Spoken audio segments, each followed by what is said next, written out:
கிறிஸ்துவுக்குள் பிரியமானவர்களே, நமது இந்திய தேசத்தின் 80வது சுதந்திர தினத்தை தேசமெங்கும் மகிழ்ச்சியோடு கொண்டாடி கொண்டிருக்கிற இந்த அருமையான தருணத்திலே நல்மேய்ப்பர் நற்செய்தி குழுவின் சார்பிலே பட்டிமன்றத்தின் மூலமாக உங்களையெல்லாம் சந்திக்கும்படி கிருபை கூர்ந்த தேவாதி தேவனுக்கு முதற்கண் நன்றியையும் துதியையும் ஸ்தோத்திரத்தையும் காணிக்கையாக்குகிறோம். இந்த அரிய வாய்ப்பினை எங்களுக்கு கொடுத்த கிராஸ் டிவியை உலகமெங்கும் தேவநாமத்தின் மூலமாக மகிமைப்படுத்தி கொண்டிருக்கிற அன்பு சகோதரர் ஜெயசீலன் ஷீபாவுக்கும் கிராஸ் டிவி நேயர்களுக்கும் எங்கள் நன்றியை தெரிவித்துக் கொள்வதோடு அனைவருக்கும் இந்த 80வது சுதந்திர தின நல்வாழ்த்துக்களையும் தெரிவித்துக் கொள்கிறோம். இன்றைய பட்டிமன்றத்தினுடைய தலைப்பு விடுதலை வேண்டுமா, விடுவிக்கிறவர் வேண்டுமா என்பது. விடுதலை என்று கூறும் பொழுது நமது தேசத்தினுடைய விடுதலையை நாம் இன்று நினைவு கூர்ந்து கொண்டிருக்கிறோம். தேசப்பிதா காந்தியடிகள் அவர்கள் நமது தேசத்துக்கு விடுதலை வாங்கி கொடுப்பதற்காக அகிம்சை வழியிலே போராடி இந்த விடுதலையை வாங்கி தருவதற்கு அரும்பாடுபட்டார்கள். அவர்களோடு இணைந்து பகத்சிங் போன்றவர்களும் அவர்களோடு இணைந்து இந்த சுதந்திரத்தை வாங்கி தருவதற்காக பெரும் முயற்சி எடுத்து சுதந்திரத்தை பெற்றுக் கொடுத்தார்கள். தமிழகத்தை சேர்ந்த அநேகர் அந்த சுதந்திர போராட்ட களத்திலே நின்று சுதந்திரத்துக்காக பாடுபட்டார்கள் என்று சொன்னால் மிகையாகாது. நாம் சரித்திரத்தின் மூலமாக அவரை பற்றி அறிந்து கொள்கிறோம். நமது தமிழகத்தை சேர்ந்த காமராஜர், ராஜாஜி, இன்னும் அநேகர், வ.உ. சிதம்பரனார், பாரதியார், சுப்பிரமணிய சிவா, வாஞ்சிநாதன், அழகுமுத்துக்கோன், புலித்தேவர், வேலு நாச்சியார், வீரபாண்டிய கட்டபொம்மன், மருது சகோதரர்கள், தீரன் சின்னமலை ஆகிய இத்தனை பேரும் இணைந்து இவர்களோடு தமிழ்நாட்டை சேர்ந்த அநேகர் அவர்களோடு பாடுபட்டு இந்த சுதந்திரத்தை 1947ஆம் ஆண்டு ஆகஸ்ட் மாதம் 15ஆம் நாள் இரவு 12 மணிக்கு சுதந்திரத்தை பெற்றுக் கொடுத்தார்கள். நாம் எல்லாரும் இந்த சுதந்திர காற்றை இன்று வரை சுவாசித்து வருகிறோம். இன்றைய பட்டிமன்றத்திலே நாம் பார்க்கும் பொழுது நாடு ஒரு பக்கம் சுதந்திரம் பெற்றிருந்தாலும் வேதத்தின் அடிப்படையிலே நாம் என்னென்ன விடுதலைகளை பெற்றிருக்கிறோம் என்பதை இந்த பட்டிமன்றத்தின் மூலமாக நாம் இன்று விவாதிக்க இருக்கிறோம். நாம் எல்லோரும் அறிந்து கொண்ட இஸ்ரேல் ஜனங்களுடைய அடிமைத்தனம் 430 ஆண்டுகள் எகிப்து தேசத்திலே அடிமைத்தன வாழ்விலே சிக்கி தவித்து அவர்கள் மீண்டுமாக விடுதலை பெற்று பாலும் தேனும் ஓடுகிற கானான் தேசத்துக்குள் பிரவேசித்த அந்த மாபெரும் விடுதலையை நாம் நினைவுறுகிறோம். அதுபோல பாபிலோனியன் மத்தியிலிருந்து விடுதலை பெற்றதை நினைவுறுகிறோம். அதுபோல ஆண்டவராய் இயேசு கிறிஸ்து சிலுவையிலே பாடுபட்டு நமது பாவத்திற்காகவும் சாபத்திற்காகவும் பாடுபட்டு நமக்கு விடுதலையை வாங்கி கொடுத்த அந்த விடுதலையை குறித்து நாம் நினைவு கூறுகிறோம். அதுபோல் மரண பயத்திலிருந்து விடுவிப்பதற்காக அவர் ஜீவனோடு 3ஆம் நாள் உயிர்த்தெழுந்தார். அதன் மூலமாக நாம் மரண பயத்திலிருந்து விடுபடுகிறோம். இப்படியாக அநேக விடுதலைகளை குறித்து வேதத்திலே நாம் அறிந்து கொண்டாலும் இன்று வரை நாம் அனுபவபூர்வமாக அனுதினமும் அநேக விடுதலையை ஆண்டவரிடத்திலிருந்து பெற்றுக்கொண்டிருக்கிறோம். நமக்கு ஏதாவது ஒரு ஆபத்துகள், நோய்கள், சுகவீனங்கள், பலவீனங்கள் வரும்பொழுது அதிலிருந்து விடுதலை பெறுவதற்காக ஆண்டவரை நோக்கி நாம் ஜெபிக்கும் பொழுது அவர் அனுதினமும் நமக்கு விடுதலையை கொடுக்கிறார். அந்த விடுதலையை நாம் அனுதினமும் பெற்று அவருக்கு நன்றி செலுத்தி வருகிறோம். இன்றைய பட்டிமன்றத்திலே 2 அணிகளாக இங்கு வாதாட வந்திருக்கிறார்கள். விடுதலை தான் வேண்டும் என்ற அணியை சார்ந்தவர்கள் இடது பக்கத்தில் இருக்கிறார்கள். விடுதலை தான் வேண்டும் என்ற அணியை அவர்கள் திறம்பட வாதாடுவதற்காக 3 பேர் வந்திருக்கிறார்கள். முதலாவது அருமை சகோதரர் டேவிட் ராஜாசிங் அவர்கள், இரண்டாவதாக திரு சி எட்வர்ட் ஜான்சன் பால் அவர்கள், மூன்றாவது அருமை தம்பி சாம் ஜபத்துரை அவர்கள். இவர்கள் மூவரும் விடுதலை தான் வேண்டும் என்ற அணியிலே வாதாட வந்திருக்கிறார்கள். அதுபோல் விடுவிக்கிறவர் தான் வேண்டும் என்ற அணியிலே வாதாடுவதற்காக திருமதி சாரதா லாரன்ஸ் அவர்கள் இங்கே வந்திருக்கிறார்கள். அடுத்ததாக திருமதி சாந்தினி ஜோயல் அவர்கள், மூன்றாவதாக திருமதி தங்கச்செல்வி ரவீந்திரன் அவர்கள். இந்த 3 பேரும் விடுவிக்கிறவர் தான் வேண்டும் என்ற அணியிலே அவர்கள் வாதாட வந்திருக்கிறார்கள். இருவருடைய வாதங்களையும் கேட்டு தீர்ப்பளிக்க வேண்டிய ஒரு நிர்பந்தமான நிலைமைக்குள்ளே இந்த நடுவராகிய நான் வீற்றிருக்கிறேன். ஏனென்றால் இருவரும் 2 அணிகளை சேர்ந்தவர்களும் மிகச்சிறந்த பேச்சாளர்கள்.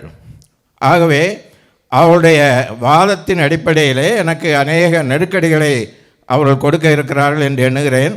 அந்த நெருக்கடிகளின் மத்தியிலும் 2 அணிகளுடைய வாதங்களையும் கேட்டு நன்கு அலசி ஆராய்ந்து ஒரு நல்ல தீர்ப்புக்கு வர வேண்டும். ஆண்டவர் அதற்கு உதவி புரிய வேண்டும். ஆகவே ஒரு நியாயமான தீர்ப்பை நான் வழங்குவேன் என்று கூறிக்கொண்டு, முதலாவதாக விடுதலை தான் வேண்டும் என்ற அணியிலிருந்து திரு டேவிட் ராஜாசிங் அவர்களை பேச அழைக்கிறேன். மரியாதைக்குரிய நடுவர் அவர்களே, ஆண்டவரை துதித்து குறிப்பாக அனைவரையும் வணங்கி எதிரினரை சிறப்பாக வணங்கி இன்றைய விடுதலை திருநாளில் விடுதலை என்ற தலைப்பில் பேசுவதில் மற்றற்ற மகிழ்ச்சி அடைகிறேன். முதலாவது அனைவருக்கும் எனது சுதந்திர தின நல்வாழ்த்துக்களை தெரிவித்துக் கொள்கிறேன். அதுபோல் அந்த பட்டிமன்றத்தை கண்டு கழித்து கொண்டிருக்கும் கிராஸ் டிவி நேயர்களுக்கும் சுதந்திர தின நல்வாழ்த்துக்களை தெரிவித்துக் கொள்கிறேன். இன்று நம்முடைய நாட்டில் 80வது சுதந்திர தினம்.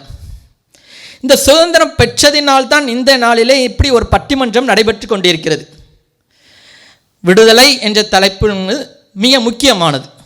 விடுதலை பெற்றதினால்தான் இன்று நாம் பட்டிமன்றத்தில் அமர்ந்திருக்கிறோம். எதிரணியினர் விடுவிக்கிறது தான் முக்கியம் என்று பேச வந்திருக்கிறார்கள். அவர்கள் நினைக்கும் போது ஒரு காரியத்தை சொல்ல தோணுகிறது. அதாவது ஒரு கண்ணாடி ஜாருக்குள்ள கொஞ்சம் பூச்சிலாம் போட்டு உள்ளே வைக்காங்க. கொஞ்சம் நேரம் பூச்சிலாம் உள்ளே இருக்குது, அதை மூடி வைக்காங்க. கொஞ்சம் நேரம் கழித்து அந்த மூடியை திறந்து விடுறாங்க. ஆனால் அந்த பூச்சி எதுவுமே வெளியே வர மாட்டுக்கு. அது உள்ளுக்குள்ளே இருந்து பழகிட்டு, இந்த கொரோனாவோட வாழைப்பழங்கன்னு சொல்லுவாங்க தெரியுமா, அந்தமாரி எதிரினுடைய நிலைமை இன்றைக்கி இருக்குது. அவங்களுக்கு விடுதலையுடைய அவசியம் தெரியலை. இன்றைக்கி அவங்களுடைய வாழ்க்கையை நினச்சா கஷ்டமாக தான் இருக்குது. அதே போல் மனிதனை எடுத்துக்கிட்டால் ஒவ்வொரு மனிதனுக்கும் விடுதலை ரொம்ப முக்கியம். ஒவ்வொருத்தருக்கும் ஒவ்வொரு பிரச்சனை இருக்கும். பணப்பிரச்சனை இருக்கும், வியாதியிலேருந்து விடுதலை வேண்டியது இருக்கும், படிப்புக்கு வேலை கிடைக்கலேன்னு ஒரு கவலை இருக்கும். எல்லாத்துலேருந்தும் விடுதலை தான் முக்கியம். யாரும் விடுவிக்கிறவரை தேடி போக மாட்டாங்க. ஒரு சுகம் இல்லாதவன்ட்ட போய் நீ சுகமாக விரும்பியா கேட்டால் சுகம் வேணும்னு தான் சொல்லுவானே தவிர அந்த சுகம் கொடுக்கறது வேணும்னு சொல்ல மாட்டான். அவனுக்கு தேவை சுகம்தான். இதெல்லாம் சொல்லச்சில எனக்கு ஒரு காரியம் ஞாபகத்துக்கு வருது. நடுவர் அவர்களே, இன்றைக்கி இதில் ஒரு மணமகன் பொண்ணு பார்க்க போகிறார். பொண்ணு வீட்டில் போய் பொண்ணு பார்க்காரு. பொண்ணுகிட்ட கேட்காங்க, இம்மா மாப்பிள்ளை பிடிச்சிருக்கான்னு கேட்காங்க. மணமகன்கிட்ட கேட்காங்க, பொண்ணு பிடிச்சிருக்கான்னு கேட்காங்க. 2 பேருக்கும் சம்மதம் சொல்கிறாங்க. பத்திரிக்கையெல்லாம் அடித்து கல்யாணம் ஆயத்தமாகுது. குறித்த நாளில் மணமகனும் மணமகளும் ஆலயத்துக்கு வந்து நிற்காங்க. குருவானவர் கேட்காரு, இந்த மணமகளை மணமகன் கொடுப்பவர் யாருன்னு. அப்போ ஒரு ஆள் குடுகுடுன்னு ஓடி வருவார். அவர் வந்து அந்த பொண்ணு கையை மாப்பிள்ளை கையில் பிடிச்சி கொடுத்துட்டு ஒரு பெருமூச்சு விடுவார். அவருடைய பாரத்தை இறக்கி வச்ச மாரி தான் பொண்ணை கல்யாணம் முடித்து கொடுத்த உடனே அவருக்கு ஒரு பாரங்க, அதில் ஒரு விடுதலை கிடைக்கிது. அதே போல் வேதாமத்தில் பார்க்கச்சில, யாத்ராமம் 21 அதிகாரத்தில் பார்க்கச்சில, ஒரு எபிரேய அடிமை தன்னுடைய எஜமான்கிட்ட அடிமையாக இருக்கான்னு வச்சுக்கோங்களேன். ஒரு 6 வருஷம் அவன் அடிமையாக இருக்கான்னு, 7வது வருஷம் தானாகவே விடுதலை பெற்று போக கடவுள் தான் பரிசுத்த வேதாந்தத்தில் கூறப்பட்டிருக்கு. அங்கே யாரும் எஜமானன் விடுவிக்கணும்னு அவசியமே இல்லை. கரெக்டாக 6 வருஷம் கம்ப்ளீட் ஆகிட்டுனா 7வது வருஷத்தில் அவனே விடுதலை போயிடலாம். இதுதான் பரிசுத்த வேதாந்தத்தில் கூறப்பட்டிருக்கு. அதே போல் இஸ்ரேல் ஜனங்கள் பார்வோன்ட்ட அடிமைகளாக இருக்காங்க. அவங்க எதிர்பார்த்தது விடுதலையை தான் எதிர்பார்த்தாங்க. அவங்க என்னைக்கு கானான் தேசத்துக்குள்ளே உள்ளே போய் சேர்ந்தாங்களோ அன்னைக்கு தான் அவங்க விடுதலைங்கிற சுதந்திர காட்சி அவங்க உணர்றாங்க. அவங்க எதிர்பார்த்தது விடுதலை தான். இந்த அடிமைத்தன வாழ்வுலேருந்து நமக்கு விடுதலை கிடைக்காதா அப்படிங்கிறது தான் அவங்க எதிர்பார்த்தாங்க. இன்னைக்கு தினத்தில் ஒவ்வொரு ஆண்மகனும் தன்னோட மனைவியை ஜவுளி கடைக்கு கூப்பிட்டு போச்சுல, ஜவுளி கடையில் போய் துணி எடுக்க போனான்னு வச்சுக்கோங்களேன். காலையில் போனால் வெளியே வர்றதுக்கு சாயங்காலம் ஆயிடுது. அவருக்கு 2 சட்டை 2 பேண்ட்டு கூட உடனே எடுத்துருவார். ஆனால் அந்த அம்மாவுக்கு பட்டுச்சாலை எடுக்க போய் அப்பா பாவம் அந்த எடுத்து போடுற ஸ்டாஃப் நிலைமை, அந்த இதெல்லாம் பார்க்க சில ரொம்ப பரிதாபமாக இருக்குது. அந்த சேலை பார்டரை அது பெருசாக இருக்குங்க, அது சின்னதாக இருக்குங்க, அது ஓல்டு டிசைன் சொல்கிறது, இது புது டிசைன் சொல்கிறது. பாப்பா அந்த மனுஷன் எப்போ அந்த அம்மா சேலையை செலக்ட் பண்ணி பில்லை போட்டு வெளியே வரனா அப்போந்தான் அந்த மனுஷனுக்கு ஒரு விடுதலை கிடைக்குது. இப்படி தனிப்பட்ட வழக்கு பாக்ஸில் கணவன்மாருடைய நிலைமை. நடுவர் அவர்களே, உங்கள்கிட்ட ஒரு கேள்வி கேட்க விரும்புகிறேன். கேட்கலாமே. உங்கள் வீட்டில் உங்களுக்கும் உங்கள் வீட்டம்மாக்கும் சண்டை வருமா? எப்போவாவது வரும். அந்த சண்டை வரச்சில் நீங்கள் அமைதியாக வீட்டை விட்டு வெளியே போயிட்டீங்கன்னா உங்களுக்கு நல்லது, இல்லைன்னா பிரச்சனை உங்களுக்கு தான். இதுதான் இன்றைக்கி நிலைமை. அதே போல் பரிசுத்த வேதாகமத்தில் மார்க்கு 18 அதிகாரத்தில் எடுத்து பார்த்தீங்கன்னா, அது இயேசு அப்பாவுடைய சொந்த ஊராகிய நாசரேத்தில் ஜனங்கள் அவரை தேடி வராங்க, ஒரு விடுதலையை நோக்கி வராங்க. ஆனால் அன்னைக்கு யாருமே விடுதலை பெறலை. அங்கே எதிரின்னு சொல்கிற மாரி விடுவிக்கிறவர் இருந்தார், ஆனால் விடுதலை இல்லை. இப்படி தான் இருக்குது இன்றைக்கி சூழ்நிலை பார்க்கச்சில. விடுதலை தான் முக்கியம். நம்மளுடைய வேதாகமத்தின் படியும் பார்க்கச்சிலையும், நம்மளுடைய அனுபவபூர்வமாக பார்க்கச்சிலையும் விடுதலை தான் முக்கியம் என்பது தெரியுது. ஆகையால் நடுவர் அவர்களே, விடுதலை தான் முக்கியம் என்ற நல்ல தீர்ப்பை வழங்குமாறு கேட்டுக்கொள்கிறேன். விடுதலை தான் வேண்டும் என்ற அணியிலிருந்து திரு டேவிட் ராஜாசிங் அவர்கள் தன்னுடைய வாதத்தை இங்கே எடுத்து வைத்திருக்கிறார்கள். அவர் வாதத்தை எடுத்து வைக்கும் பொழுது ஏதோ கண்ணாடி பாட்டில் பூச்சியெல்லாம் அடைச்சி வச்சது இந்த கதையெல்லாம் சொன்னாங்க. அதுபோக மணமகன் மணமகள் கதையை எங்கே சொன்னாங்க. நான் நினைக்கிறேன் இது இன்னொரு மணமகன் மணமகள் கிடையாது, அவருடைய அனுபவபூர்வமாக அந்த தன்னுடைய திருமண அனுபவத்தை இங்கே பகிர்ந்து கொண்டிருக்கிறார் தான் என்று தான் சொல்ல வேண்டும். ஏனென்றால் அவருடைய மாமனார் அவருடைய மகளை இவருடைய கையில் பிடித்து கொடுக்கும் பொழுது அவர் பெண்ணை பார்க்காமல் யாரை பார்த்துருக்கார்? மாமனாரை பார்த்துருக்கார். மாமனார் பெருமூச்சு விட்டு அவர் விடுதலை அடைந்ததை இவர் கண்ணுங்கருத்துமாக பார்த்ததினால் அதை இது அனுபவபூர்வமாக இங்கே வந்து சொல்லியிருக்கிறார் என்று நினைக்கிறேன். நல்லது. அது அவருடைய திருமண வாழ்க்கை இந்த பட்டிமன்றத்துக்கும் உபயோகமாக இருந்திருக்கிறது. இன்னும் ஜவுளிக்கடை உதாரணங்கள், இப்படியாக பல உதாரணங்களை சொல்லி விடுதலை தான் வேண்டும் என்ற அணியிலிருந்து முதல் வாதமாக எடுத்து வைத்து உடனடியாக தீர்ப்பையும் வழங்கிவிட வேண்டும் என்று அவர்கள் கோரிக்கை வைத்திருக்கிறார்கள். ஆனால் உடனடியாக தீர்ப்பு வழங்க இயலாது. ஏனென்றால் இன்னும் அடுத்த எதிரணியில் இருந்து அவர்கள் பேச இருக்கிறார்கள், உங்கள் அணியிலே இன்னும் 2 பேர் பேச இருக்கிறார்கள். ஆகவே எல்லோருடைய வாதங்களையும் கேட்ட பின்பு தான் தீர்ப்பு வழங்க முடியும். ஆகவே இப்பொழுது விடுவிக்கிறவர் தான் வேண்டும் என்ற அணியிலிருந்து திருமதி சாரதா அவர்களை பேச அழைக்கிறேன். மரியாதைக்குரிய நடுவர் அவர்களே, எதிரணியினரே, என் உள்ளத்தோடு இணைந்திருக்கும் சக சகோதரிகளே, கிராஸ் டிவி நேயர்களே, உங்கள் அனைவருக்கும் 80வது சுதந்திர தின நல்வாழ்த்துக்களை கூறிக்கொண்டு இந்த பட்டிமன்றத்தில் வாய்ப்பளித்த அனைவருக்கும் நன்றி சொல்லிக்கொண்டு என்னுடைய உரையை தொடங்குகிறேன். நடுவர் அவர்களே, இன்றைய தலைப்பு விடுதலை வேண்டுமா, விடுவிக்கிறவர் வேண்டுமா? சரிதானே? சரியான தலைப்பு. ஏன் கேட்கிறேன் என்றால், நீங்கள் அறிமுக உரையில் எங்களுக்கு ஏற்றாற்போல் விடுவிக்கிறவர் தான் வேண்டும் என்று பல உதாரணங்களை கூறினீர்கள். எதிரணியினரும் அவ்வாறு தான் செய்தார்கள். தம்பி வந்து பேசிவிட்டு போனார்கள். அதிலேயுமே விடுவிக்கிறவர் தான் வேண்டும் அப்படிங்கிறதற்கு பல உதாரணங்களை தந்திருக்கிறார்கள். நடுவர் அவர்கள் முன்னுரையில் விடுதலை பெற்ற கதையை கூறினார்கள். பல தலைவர்கள் விடுதலை போராட்டத்தில் கலந்து கொண்டவர்களுடைய பெயர்களை கூறினார்கள். அவ்வாறு விடுதலைக்கு தன்னுடைய போராட்டங்களை முன்னெடுத்தி விடுதலை பெற்று தந்தார்கள். அதுலேயுமே விடுதலை சும்மா இருந்தால் கிடைக்குமா நடுவர் அவர்களே? சும்மா இருந்தால் கிடைக்காது. விடுதலை உணர்வோடு போராடியதன் விளைவாக தான் விடுதலை கிடைத்தது. அதையும் மவுண்ட் பேட்டன் பிரபு அவர்கள் அறிவித்தார்கள், இந்திய தேசத்திற்கு விடுதலை கிடைத்து விட்டதென்று. இது ஒரு பக்கம் இருக்க, தம்பி ராஜாசிங் அவர்கள் ஒரு புது கதையை சொன்னார்கள். அதிலிருந்தே நீங்கள் புரிந்து கொள்ளலாம். ஒரு பாட்டில் இருந்ததாம், அது மூடி வச்சிருந்ததாம், அதில் நிறைய பூச்சிகள் இருந்ததாம். பூச்சிகள் வந்து மூடிய திறந்தும் வெளியே போலையாம். தம்பி கரெக்டாக தான் சொன்னாங்க. அதை விடுவிக்கிறவர் ஒருத்தர் வேணும்ல. அந்த பாட்டிலை எடுத்து தலைகீழ தட்டி இருந்தா அந்த பூச்சி பறந்து போயிருக்கும். இல்லைன்னா ஒருத்தர் அதை எடுத்து வெளியே விட்டுருந்தா அதுக்கு விடுதலை கிடைத்திருக்கும். அப்போ இதுல இருந்து என்ன தெரியுது? விடுவிக்கிறவர் தான் வேண்டும். அடுத்ததாக தம்பி கல்யாண கதையை பற்றி கூறினார்கள். நான் நினைத்தேன் தம்பியாக தான் இருக்க வேண்டும் அந்த மணமகன். மணமகளை பிடித்து அவர் அப்பா கொடுத்திருக்கும் போது பெருமூச்சு விட்டார்கள் என்று. அவர்கள் பெருமூச்சு விட்டிருப்பார்கள். ஏன்னா மணமகன் ஒருவேளை விடுவிக்கிறவராக இருந்திருக்கலாம், என்னுடைய மகளை நல்லா பார்த்து கொள்வார் அப்படின்னு சொல்லிட்டு தம்பியை விடுவிக்கிறவராக இருந்து அவர் விடுதலை பெற்றிருக்கலாம். அடுத்ததாக ஒரு கதை சொன்னார்கள். சாரி வாங்க போகணுமா, ஜவுளி கடையில் அவ்வளோ நேரம் நிற்பாங்களாம். அவங்களுக்கு பேண்ட் ஷர்ட் எடுத்துட்டு சாரி எடுக்கிறதுக்கு ரொம்ப நேரம் ஆயிருமா, அவங்களுக்கு விடுதலையும் கிடைக்காதான். நான் தம்பியுடைய மனைவியை சர்ச்சில் பார்த்துருக்கேன். ஒரு நாள் கூட அந்த பொண்ணு சாரி கட்டினதே இல்லை, ஃபுல்லாக சுடிதார் தான். தம்பி எப்படி கடைக்கு போனாங்கன்னு எனக்கு தெரியலை. சுடிதார் வாங்க போயிருப்பாங்க. சுடிதார் வாங்க போனாங்கன்னா அது அந்த சகோதரிகிட்ட கேட்கணும்.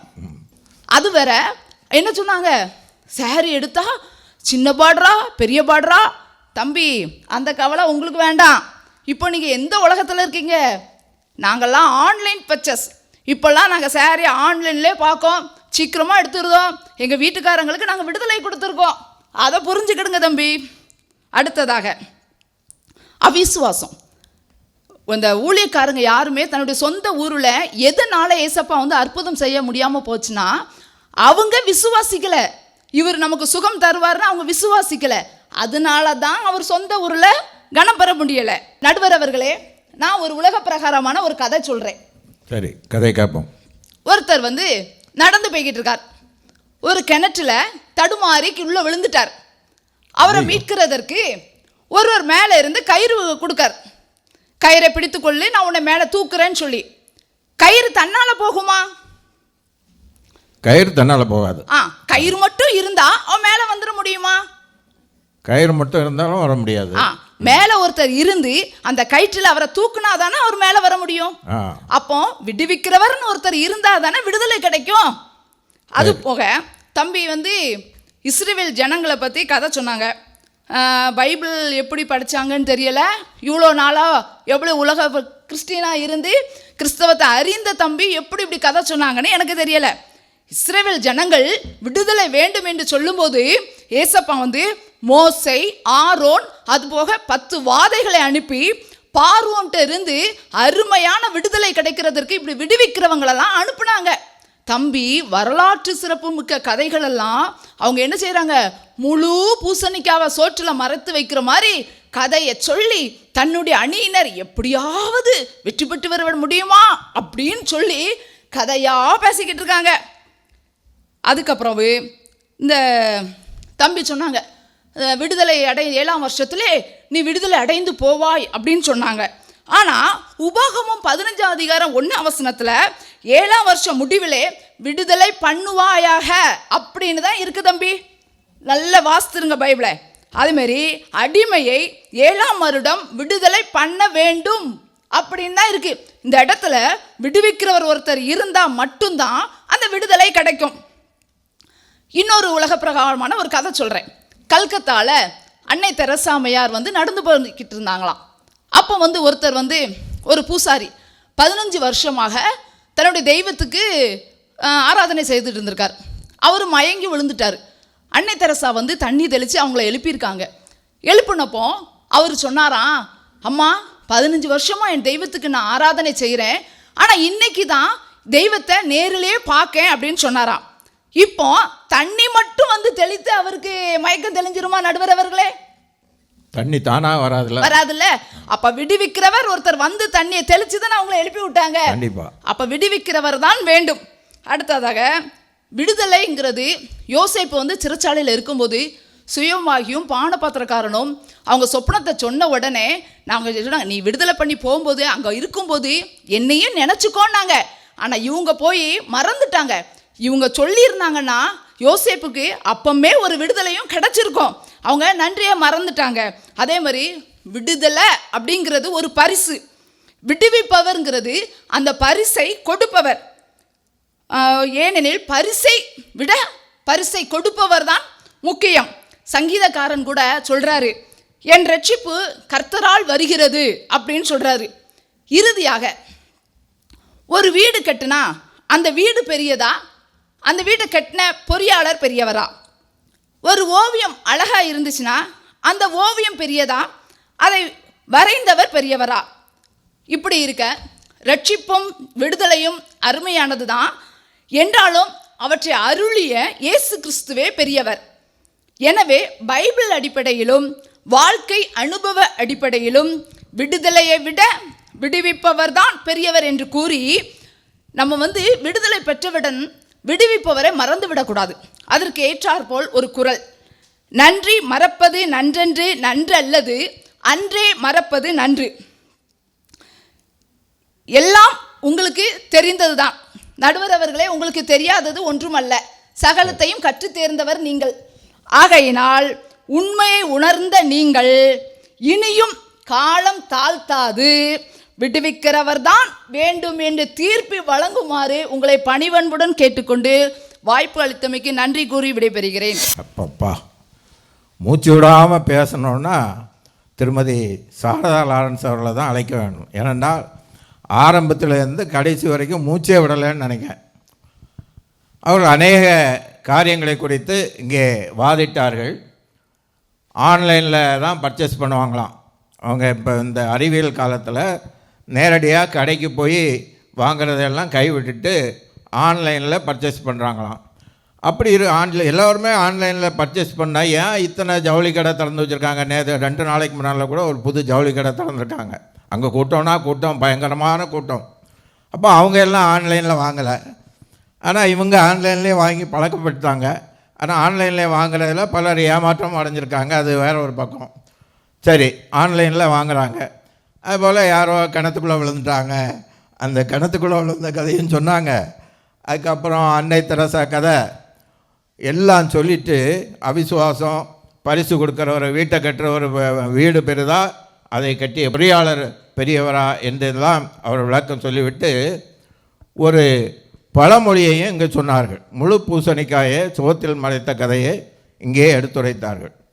முழு பூசணிக்காயை எப்படி சோத்தில் மறைக்க முடியும்? ஒரு துண்டு பூசணிக்காய் துண்டை கூட நம்ம என்ன செய்ய முடியாது, சோத்தில் மறைக்க முடியாது. அது எப்படியாவது வெளியே தெரிய தான் செய்யும்.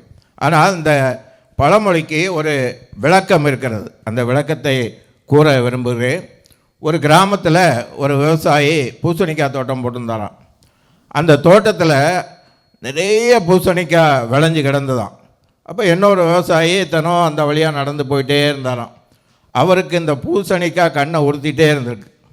எப்படியாவது ஒரு நாள் ஒரு பூசணிக்காய் நான் பறித்து வீட்டுக்கு கொண்டு போயிடணுன்ட்டு அவர் கங்கணம் கட்டிக்கிட்டே இருந்திருக்கார். ஒரு நாள் துணிஞ்சு போய் அந்த தோட்டத்துக்குள்ளே இறங்கி போய் ஒரு பூசணிக்காயை பறித்து வீட்டுக்கு கொண்டு போயிட்டார். வீட்டுக்கு கொண்டு போய் சமையல் பண்ணி சாப்பிட்டாச்சு. ஆனால் இவர் பறிச்சுட்டு பூசணிக்காயை குறித்து அந்த தோட்டத்துக்காரருக்கு தெரிஞ்சு போச்சு. தோட்டத்துக்காரருக்கு தெரிஞ்சது மட்டும் இல்லை, ஊர் பூரா தெரிஞ்சு போச்சு இவர் பூசணிக்காயை திருடிட்டு போயிட்டார். அதிலிருந்து அவருடைய பேர் அந்த ஊரில் பூசணிக்காய் திருடன் என்று சொல்ல ஆரம்பித்து விட்டார்கள். யாராவது அவரை ஐடென்டிஃபை பண்ணணுன்னா என்ன சொல்லுவாங்க? பூசணிக்காய் திருடன்னு சொல்லுவாங்க. அவரும் இந்த கிராமத்தில் வாழ்ந்து வயதாகி கடைசியில் மரித்து போனார். அவருடைய பையன் அடுத்தாப்பில் வந்தான். அவனும் விவசாயம் பண்ணிகிட்டு இருந்தான் அந்த ஊரில். அப்போ அவன் பேர் ஒரு பேர் இருந்த போதிலும் அவன் பேரை என்ன சொன்னாங்க? பூசணிக்காய் திருடனுடைய மகன் என்று சொன்னார்கள். அவன் அதை பற்றி கவலைப்படலை. அவனும் கடைசி வரைக்கும் இருந்துட்டு அவனும் மரித்து போனான். அதுக்கப்புறம் பேரன் வந்தான். பேரன் வந்ததுக்கப்புறமும் என்ன சொன்னாங்க? இவனுடைய தாத்தா தான் பூசணிக்காய் திருடன், அவருடைய பேரன் தான் இவன் அப்படின்னு சொல்ல ஆரம்பிச்சிட்டாங்க. இவன் கொஞ்சம் படிக்க ஆரம்பித்தான். ஸ்கூலுக்கெல்லாம் போய் நல்ல படிப்பறிவு வந்ததும் இவனுக்கு பெரிய மன உளைச்சலாயிட்டு, என்னடா இது, நம்ம பூசணிக்காய் திருடனுடைய பேரன்னு சொல்கிறாங்களே, நமக்கு பெரிய அவப்பெயராக இருக்க, இதை என்ன செய்கிறது? இந்த அவப்பெயரை நம்ம எப்படியாவது மாற்றணும்னு சொல்லி அந்த ஊரில் உள்ள ஒரு பெரியவர்கிட்ட போய் கேட்டானா, ஐயா, இந்த மாதிரி என்னுடைய பேரை பூசணிக்காய் திருடனுடைய பேரன்னு சொல்கிறாங்க, இதனால் எனக்கு பெரிய மன உளைச்சலாக இருக்குது, கேவலமாக இருக்குது. அதனால் இந்த பேரை மாற்றுறதுக்கு என்ன செய்யணும் அப்படின்னு கேட்டான்.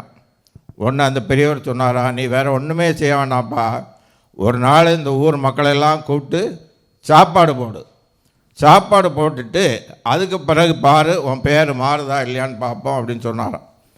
ஒன்று அவர் சொன்னதை அவருக்கு சொன்ன சொல்லுக்கு கீழ்ப்படிந்து இவன் என்ன செஞ்சான், ஒரு நாள் ஒரு சாப்பாடுக்கு அரேஞ்ச் பண்ணி ஊர் மக்களெல்லாம் கூப்பிட்டு எல்லாருக்கும் சாப்பாடு போட்டானாம்.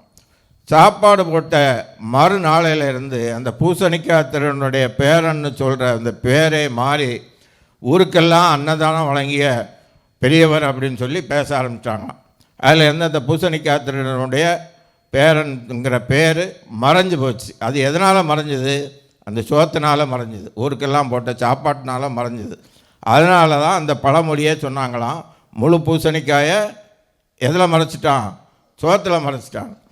அந்த பழமொழியை தான் நாம் இன்றைக்கி வரைக்கும் சொல்லிகிட்டு இருக்கோம். ஆனால் நம்ம பூசணிக்காயை தான் நினைக்கவே தவிர அது எதனால் அந்த பழமொழி வந்ததுங்கிறத நம்ம யோசிக்கிறதே இல்லை. ஆக இந்த பூசணிக்காய் பழமொழியையும் அவர் சொல்லி இவ்வளவு தூரத்துக்கு வாதிட்டிருக்காங்க. அந்த வாதத்தின் அடிப்படையில் நம்ம தீர்ப்பு வழங்கும்போது அதை பரிசீலிப்போம்.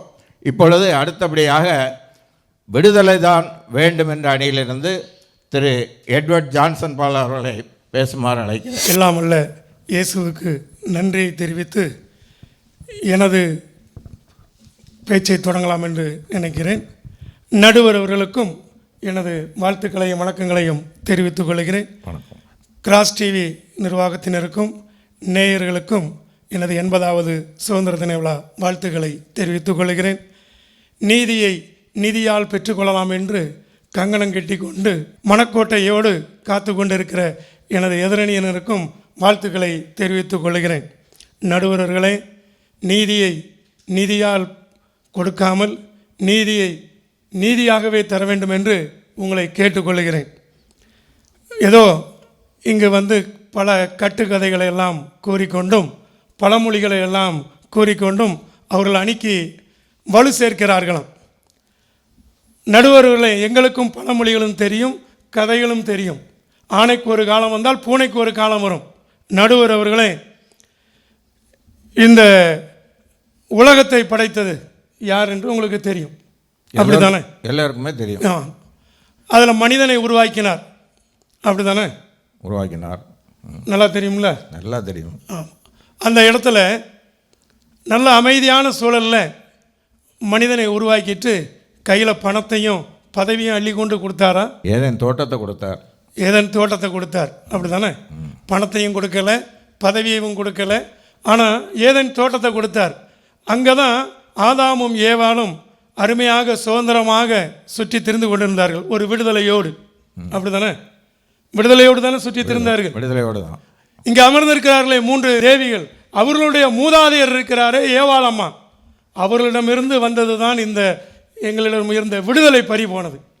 நாங்கள் ஆதாம் ஒரு சுதந்திரமாக ஒரு விடுதலையோடு சுற்றி திரிந்த காலகட்டத்திலே இவர்களால் எங்களுக்கெல்லாம் இருந்த விடுதலை பறிபோன காலம்.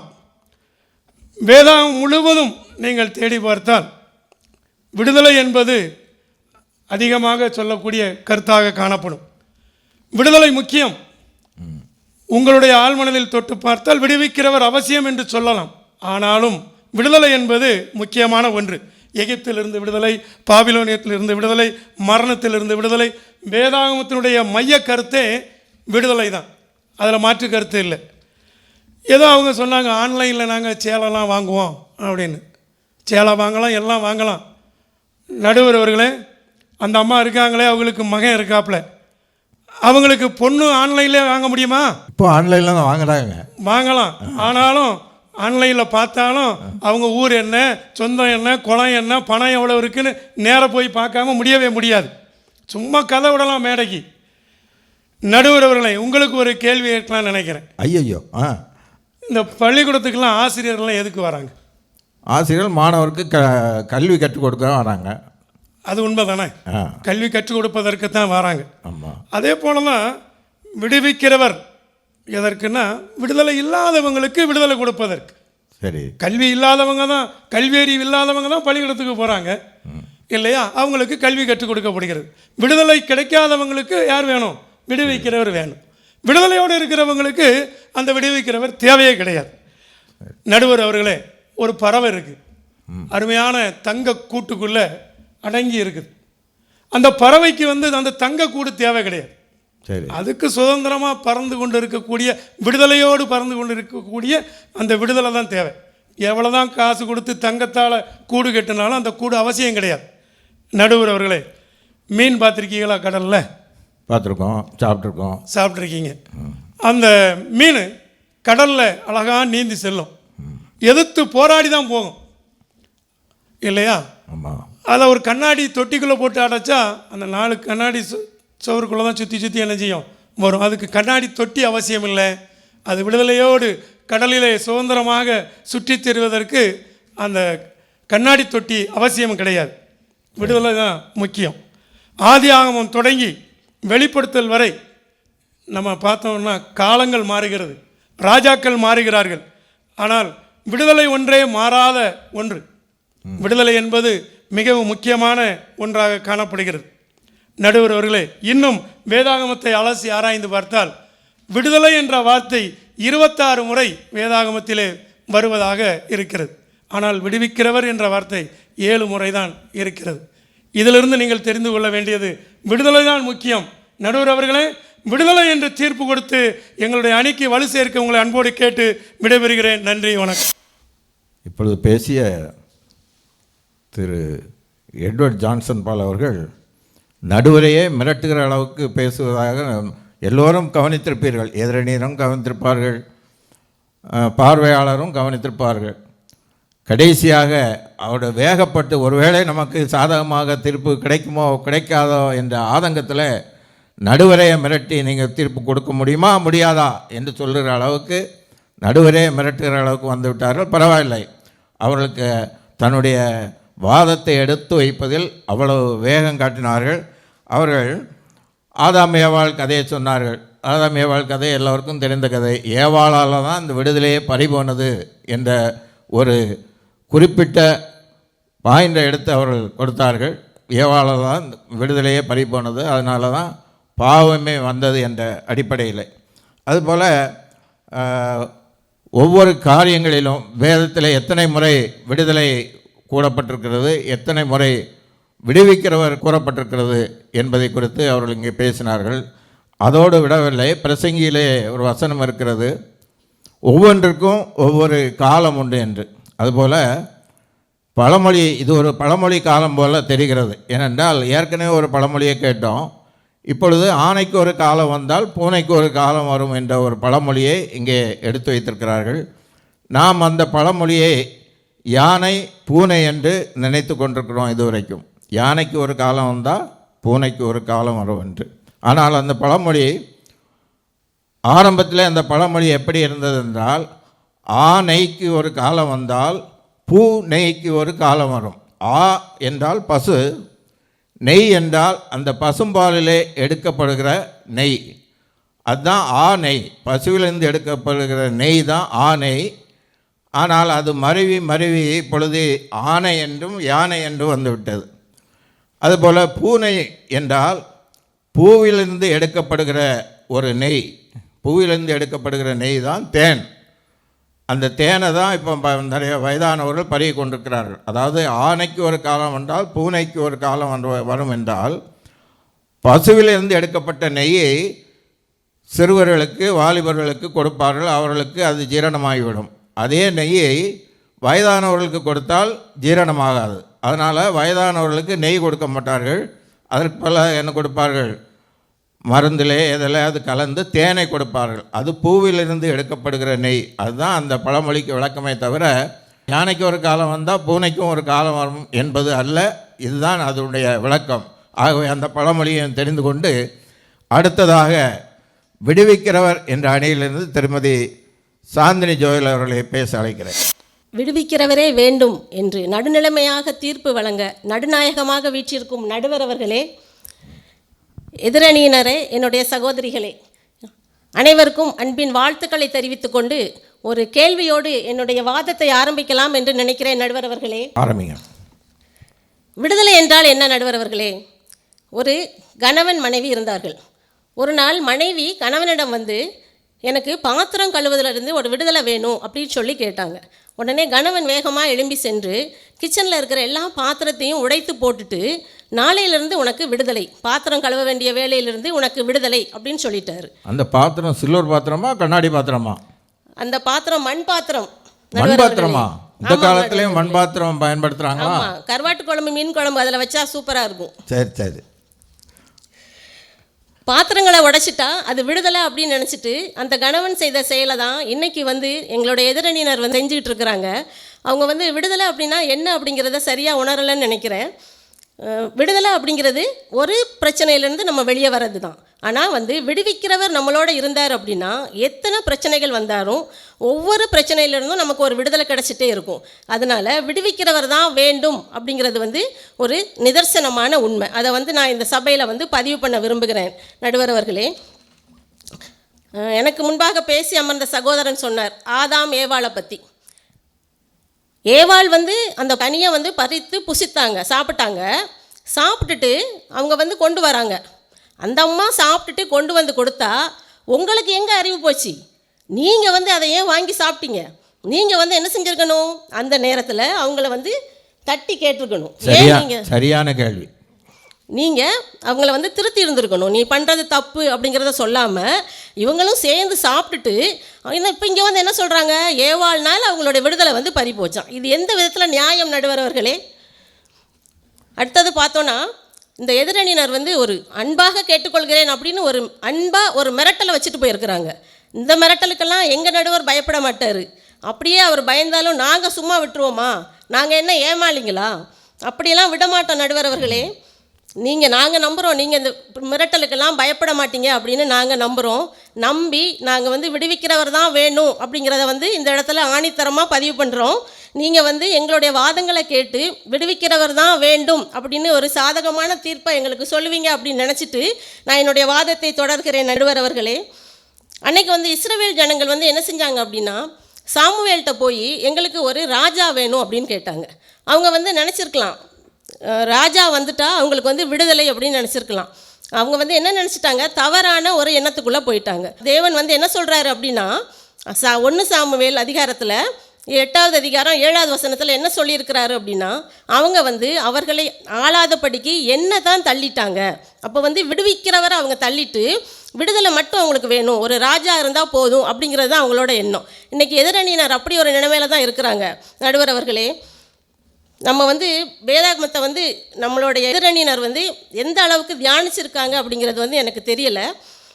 சங்கீதத்தில் பார்த்தோம் அப்படின்னா சங்கீதம் 39:8 தாவீது சொல்கிறாரு, என்னுடைய மீறுதல்களிலிருந்து என்னை விடுவியும் அப்படின்னு சொல்கிறாரு.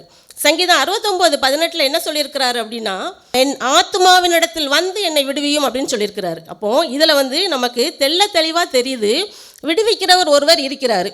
அதனால தான் தாவீது வந்து என்ன சொல்கிறாரு, என்னை வந்து விடுவியும் அப்படின்னு சொல்லி கூப்பிடுறாரு. இவர் விடுவியும் சொல்லி ஜெபம் பண்ணுறாரு.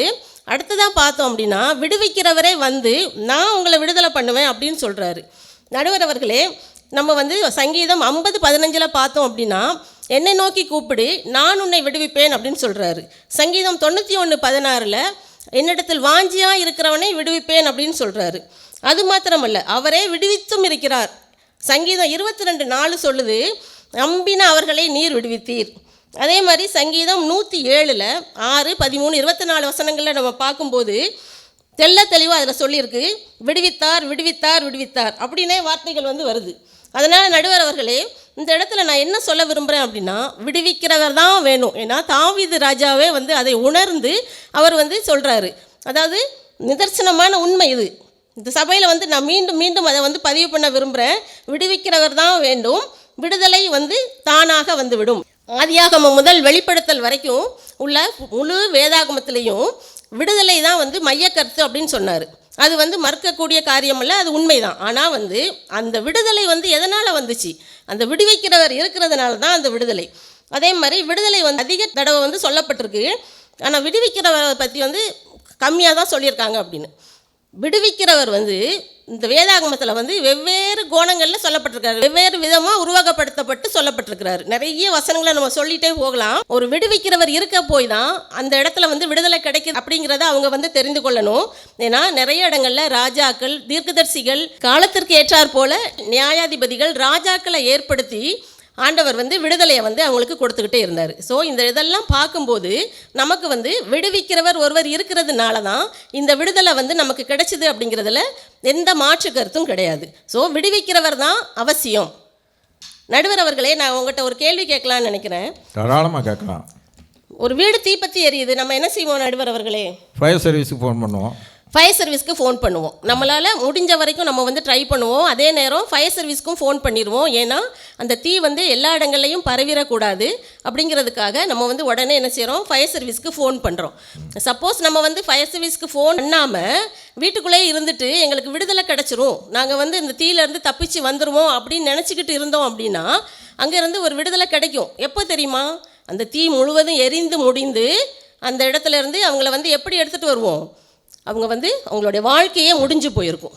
அதனால் வந்து விடுதலை அவசியம்தான். ஆனால் வந்து ஃபயர் சர்வீஸ் வந்து எப்படி தீயை அணைக்குதோ அதே மாதிரி நம்முடைய வாழ்க்கையில் என்ன தேவைகள் ஏற்படும் போதும் நமக்கு ஒரு விடுவிக்கிறவர், ஒரு பிரச்சனை வரும்போது ஒரு விடுவிக்கிறவர் இருந்தால் மாத்திரம்தான் நம்ம வந்து என்ன செய்ய முடியும், விடுதலை பெற முடியும். ஸோ இது எல்லாவற்றையும் வச்சு பார்க்கும்போது விடுதலை அப்படிங்கிறது அவசியம். ஆனால் வந்து விடுவிக்கிறவர் தான் வேணும், விடுவிக்கிறவர் இருந்தால் தான் விடுதலை. ஸோ அடுத்தது சாத்ராக் மேஷாக் ஆபேத்நேகோவை பற்றி நம்ம பார்க்கலாம். தானியேல் 3வது அதிகாரம் 25வது வசனத்தில் சொல்லப்பட்டிருக்கு, அவங்கள வந்து என்ன செஞ்சாங்களாம், அவங்க ராஜா நிறுத்தின பொற்சிலையை வணங்கலை, அதனால் அவங்கள தூக்கி என்ன செய்கிறாங்க, தீக்குள்ளே போடுறாங்க. 7 மடங்கு அதிகமாக எரியிற ஒரு தீ. அந்த தீக்குள்ளே தூக்கி போனவங்க வந்து என்ன செஞ்சாங்க, அதில் விழுந்து மரித்து போயிடுறாங்க. ஆனால் இந்த 3 பேரும், சாத்ராக் மேஷாக் ஆபேத்நேகோ 3 பேரும் அவங்க வந்து என்ன செய்கிறாங்களாம், விடுதலையாக உலாவிக்கிட்டு இருக்காங்க அப்படின்னு சொல்லியிருக்கு. அவங்க 3 பேர் மாத்திரமல்ல, 4வதாக ஒருத்தர் அந்த இடத்துல இருந்ததா வேதம் வந்து நமக்கு சொல்லுது. ஸோ அந்த 4வது நபர் யார் அப்படின்னா அவர் தான் நம்மளை விடுவிக்கிறவர். ஸோ எந்த இடத்துல நம்ம வந்து முதல்ல இருந்து ஆதியாகமத்திலேருந்து வெளிப்படுத்தல் வரைக்கும் எந்த அதிகாரத்தில் பார்த்தாலும் ஒரு விடுதலை வேணும் அப்படின்னா ஒரு விடுவிக்கிறவர் கட்டாயம் வேணும் அப்படிங்கிறது வந்து நமக்கு உறுதியாக தெரியுது. நடுவர் அவர்களே, நான் இவ்வளவு நேரம் என்னுடைய எல்லா கருத்துக்களையும் எடுத்து வச்சுட்டேன். ஆனால் இந்த எதிரணியினருக்கு நான் எப்படி புரிய வைக்க போகிறது அப்படின்னு எனக்கு புரியலை. அதனால் நீங்கள் தயவுசெய்து அவங்களுக்கு எல்லா காரியங்களையும் புரிய வச்சு விடுவிக்கிறவர் தான் வேணும் அப்படிங்கிற ஒரு நியாயமான தீர்ப்பை சீக்கிரமாக வழங்கி வீணான விவாதங்களை முடித்து வைக்குமாறு தாழ்மையுடன் கேட்டுக்கொள்கிறேன்.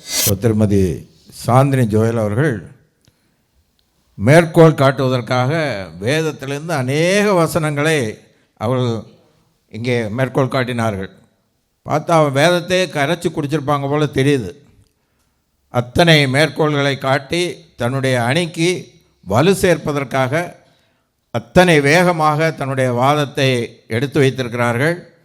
அதில் பாத்திரத்தை உடைச்ச கதை, வேறு என்ன சொன்னாங்க, ஆதாம் ஏவாளுக்கு அந்த பாவம் பூந்து சப்பமான வந்து பாவத்தை தூண்டிய போது ஆதாமுக்கு அந்த கனியை கொடுக்கும்போது உங்களுக்கு அறிவு எங்கே போச்சு அப்படின்னு கேட்குற அளவுக்கு துணிச்சலாக தன்னுடைய வாதத்தை இங்கே எடுத்து வைத்திருக்கிறார்கள். ஒருவேளை அந்த நேரத்தில் நம்ம கொஞ்சம் சிந்தித்து பார்த்தோம்னா ஆதாம் வந்து ஆண்டவர் இப்படி தான் சொல்லியிருக்காரு, இந்த கனியை சாப்பிடக்கூடாதுன்னு இந்த கனியை பறித்து தூர போட்டிருந்தா என்ன ஆயிருக்கும், இந்த உலகத்தில் பாவமே வந்திருக்காது. அது ஒரு வகையிலே அது நியாயமாக கூட எடுத்துக்கொள்ளலாம். இப்படி பல காரியங்களை கூறி ஃபயர் சர்வீஸ் வரைக்கும் போயிட்டாங்க.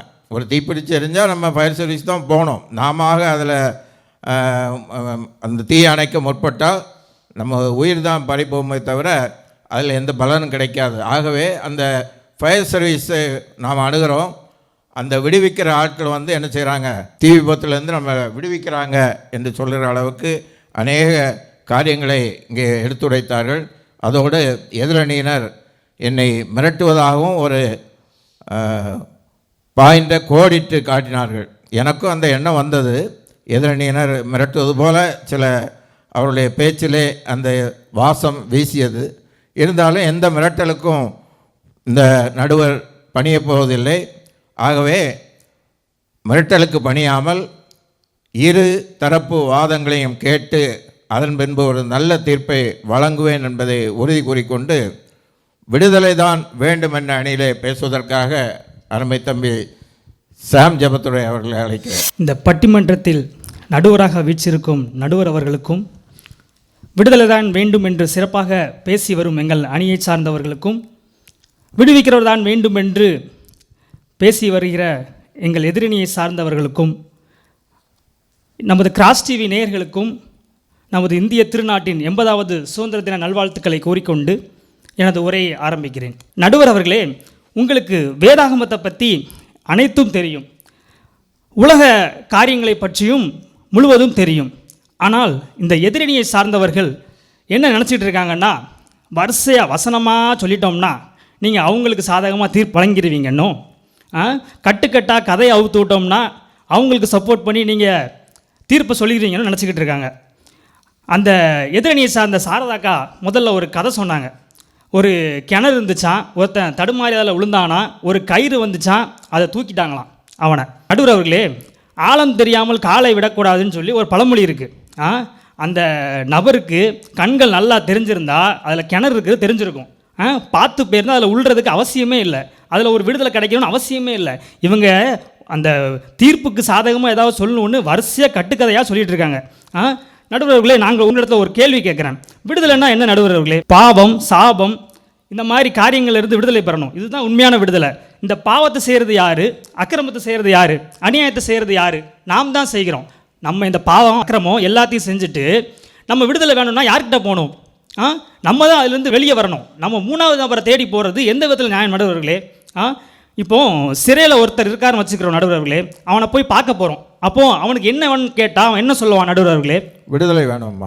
கரெக்டாக சொன்னீங்க. இந்த மாதிரி சிறையில் இருக்கிறவன்கிட்ட போய் கேட்கும்போது விடுதலை வேணும் தான் சொல்லுவான். அவன்கிட்ட போய் அவனுக்கு இந்த பூட்டை திறக்கிறதுக்கு சாவி வேணுமா இல்லை வேறு என்ன வேணும்னு சொல்லி அவன் சொல்லுவானா? மாட்டான். ஏன்னா இந்த பூமியில் மனிதராகி இருக்கிற ஒவ்வொருவருக்கும் பாவம், சாபம் அப்படிங்கிற ஒரு சிறையாகிய கட்டு இருக்கும். அந்த ஒரு கட்டிலிருந்து விடுதலை வேணும் அப்படிங்கிறது தான் ஒவ்வொரு மனிதனுக்கும் இருக்கிற ஆசையாக இருக்கும்.